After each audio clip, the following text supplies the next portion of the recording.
अस्सलाम वालेकुम। मैं आपको ऐसे लेक्चर्स में खुशामदीद कहता हूँ। आज से हम मैट्रिक पार्ट 2 की फिजिक्स की लेक्चर सीरीज का आगाज करने जा रहे हैं। आज क्लास 10 के chapter simple harmonic motion and waves के लेक्चर 1 में जिन टॉपिक्स पर हम बात करेंगे उनमें mechanical oscillation, terminologies associate with simple harmonic motion और सिंपल हार्मोनिक मोशन शामिल हैं। वीडियो का बाकायदा आगाज करने से पहले आपसे गुजारिश करते हैं कि हमारे चैनल को सब्सक्राइब ज़रूर कर लें और साथ में मौजूद बेल के बटन को भी दबा दें ताकि जब भी हम इस चैनल पर वीडियो अपलोड करें तो उसका नोटिफिकेशन आपको मिल सके।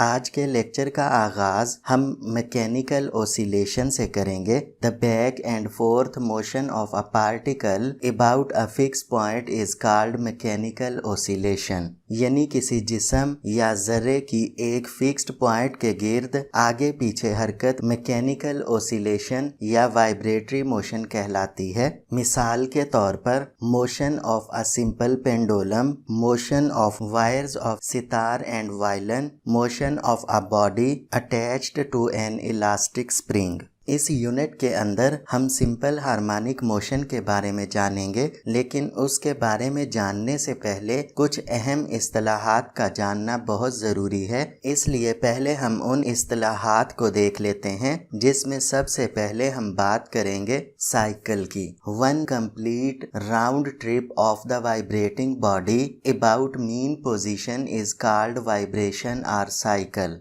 यानी किसी वस्ती पोजीशन के इर्द गिर्द हरकत करते हुए जिस्म का एक मुकम्मल चक्कर साइकिल या वाइब्रेशन कहलाता है। ये हमेशा याद रखें कि एक साइकिल मुकम्मल करने के लिए इस जिस्म का उसी पॉइंट पर वापस आना जरूरी है जहां से उसने मोशन स्टार्ट की थी। इसलिए हम लिख सकते हैं to complete one vibration the particle must be at the same point and heading in the same direction as it was at the rest। Next हम बात करते हैं टाइम पीरियड की। The time required to complete one cycle is called time period। The time period is measured in seconds, यानी किसी point के गिर्द vibratory motion करते हुए जिस्म के एक साइकिल या वाइब्रेशन के लिए दरकार वक्त को टाइम पीरियड कहते हैं। इसे T से जाहिर किया जाता है। टाइम पीरियड का यूनिट सेकंड है। इसके बाद फ्रीक्वेंसी की बात करते हैं। The number of cycles that the particle completes per unit time is called frequency,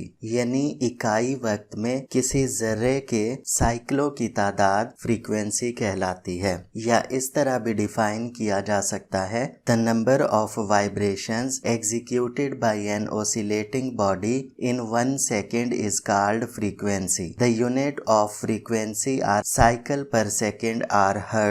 frequency का यूनिट साइकिल पर सेकेंड या हर्ट्ज होता है और फ्रीक्वेंसी को F से जाहिर किया जाता है। यहाँ पर हम टाइम पीरियड और फ्रीक्वेंसी के दरमियान ताल्लुक को भी देख लेते हैं। Time period and frequency are reciprocal of each other. ये हमेशा याद रखें कि टाइम पीरियड और फ्रीक्वेंसी एक दूसरे के रेसिप्रोकल हैं। मैथमेटिकली आप लिख सकते हैं T is equal to 1 divided by F।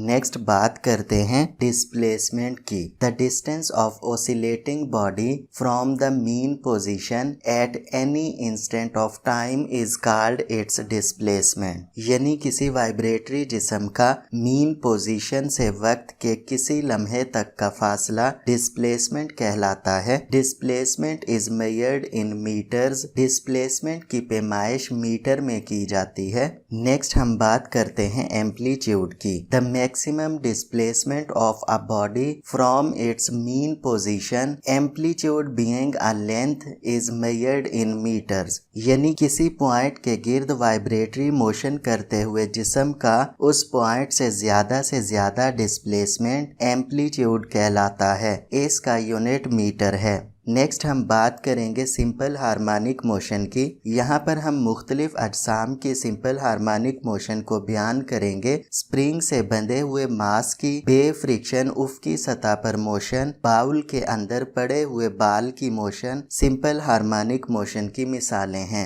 Simple harmonic motion is the type of vibratory motion in which the acceleration is directly proportional to displacement from the equilibrium position and is always directed towards the equilibrium position। अब simple harmonic motion को समझने के लिए हम बाल और bowl system की बात करते हैं। Simple harmonic motion की एक मिसाल बाउल में पड़े हुए बाल की मोशन है, जैसा कि शक्ल में आपको दिखाया गया है। जब बाल वस्ती पोजीशन यानी बाउल के सेंटर में पड़ा है तो इस पर अमल करने वाली नेट फोर्स 0 है। इस पोजीशन में बाल का वजन नीचे की तरफ है और बाउल की सतह के नॉर्मल रिएक्शन R जो ऊपर की तरफ अमल करता है के मसावी है, लिहाजा बाल मोशन नहीं करता। अब अगर बाल को पोजीशन A पर लाकर छोड़ दिया जाए तो रिस्टोरिंग फोर्स की वजह से ये वस्ती पोजीशन O की तरफ मोशन करना शुरू कर देता है। पोजीशन O पर बाल की स्पीड ज्यादा से ज्यादा होती है और इनर्शिया की वजह से ये एक्सट्रीम पोजीशन B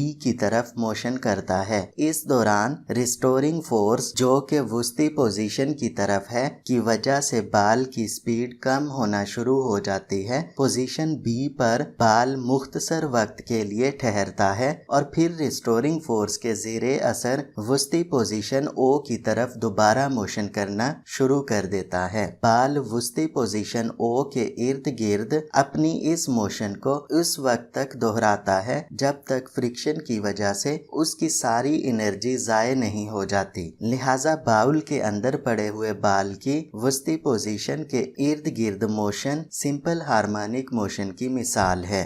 याद रखें, सिंपल हार्मोनिक मोशन तब वाक़े होती है जब रिस्टोरिंग फोर्स इक्विलिब्रियम पोजीशन से डिस्प्लेसमेंट के प्रोपोर्शनल हो। मैथमेटिकली हम लिख सकते हैं F is directly proportional to -x। यहाँ पर नेगेटिव सिंबल बताता है कि रिस्टोरिंग फोर्स इक्विलिब्रियम पोजीशन की तरफ है, यानी कि डिस्प्लेसमेंट के मुखालिफ सिमत में। हम सिंपल हार्मोनिक मोशन को एक्सेलरेशन की टर्म में भी डिफाइन कर सकते हैं। Simple harmonic motion in terms of acceleration is the type of motion in which the acceleration is directly proportional to the displacement x and is directed towards the mean position।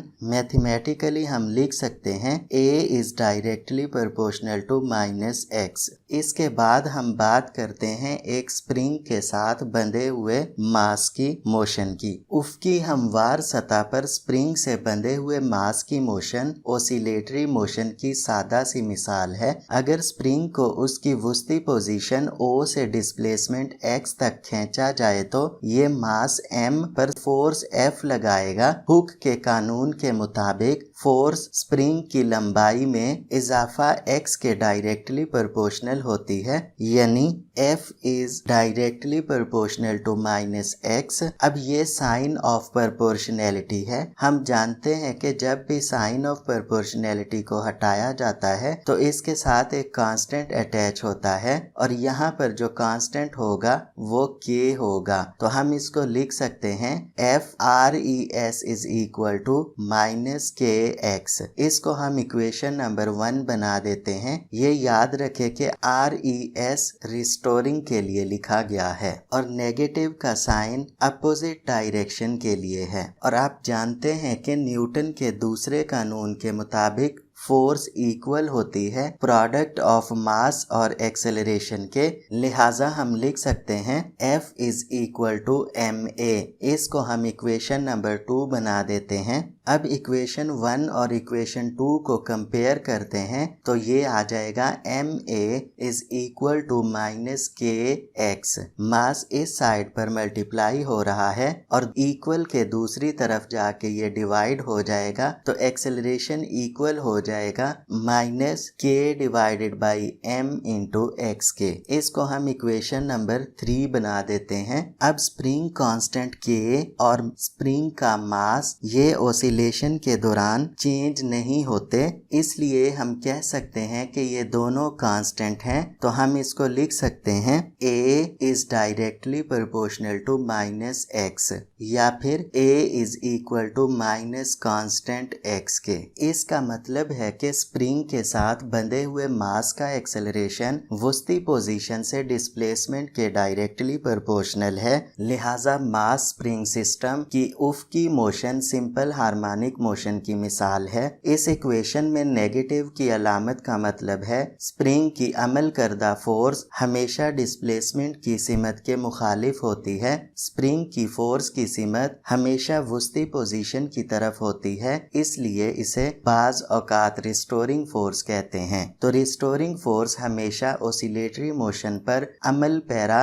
जिस्म को उसकी वुस्ती position की तरफ या उससे दूसरी तरफ धकेलती है। इब्तदा में मास m वुस्ती पोजीशन O पर साकिन है और इस पर रिजल्टेंट फोर्स 0 है। आप शक्ल में देख सकते हैं, अगर मास को डिस्प्लेसमेंट x तक खींचकर एक्सट्रीम पोजीशन A पर लाकर छोड़ दिया जाए तो स्प्रिंग की रिस्टोरिंग फोर्स की वजह से मास वुस्ती पोजीशन O की तरफ मोशन करेगा। रिस्टोरिंग फोर्स की मिकदार वुस्ती पोजीशन से फासला कम होने पर कम हो जाती है और वस्ती मकाम पर 0 हो जाती है। ताहम जब मास मीन पोजीशन की तरफ मोशन करता है तो उसकी स्पीड बढ़ना शुरू हो जाती है और पोजीशन O पर इसकी स्पीड ज्यादा से ज्यादा होती है। इनर्शिया की वजह से मास मीन पोजीशन पर रुकता नहीं बल्कि अपनी मोशन एक्सट्रीम पोजीशन B तक जारी रखता है। जब मास मीन पोजीशन O से एक्सट्रीम पोजीशन B की तरफ मोशन करता है तो इस पर अमल करदा रिस्टोरिंग फोर्स की मिकदार बतदरेज बढ़ना शुरू हो जाती है, लिहाजा मास की स्पीड कम होना